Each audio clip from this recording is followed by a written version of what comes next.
Hai, Assalamualaikum. Apa kalian gemar mengkonsumsi sayur asam? Apalagi kalau dimakan dengan nasi panas, ayam goreng, atau ikan goreng. Wah, rasanya pengen nambah terus ya. Sebelum lanjut, jangan lupa untuk di-subscribe dulu channel ini ya. Bahan-bahannya: 2 buah jagung, jagung semi, cabai hijau, daun melinjo, kacang panjang, kacang merah, kacang tanah, buah melinjo, dan labu siam. Semua sayuran ini sudah saya cuci ya.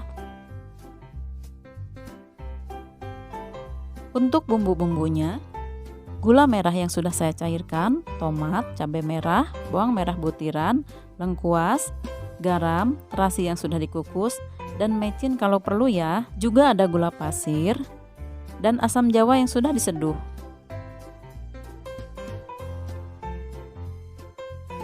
Didihkan 2,5 liter air, lalu masukkan jagung, buah melinjo, kacang tanah, dan labu siam.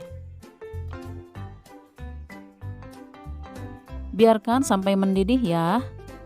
Lalu masukkan cabai yang sudah digiling, lengkuas, biarkan mendidih dan setengah matang ya.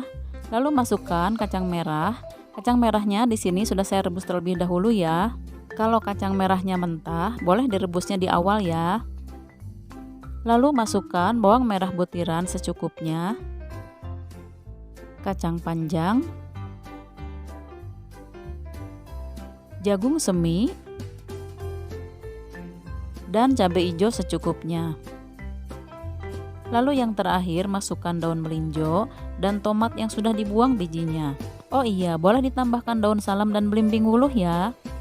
Seger ya bun.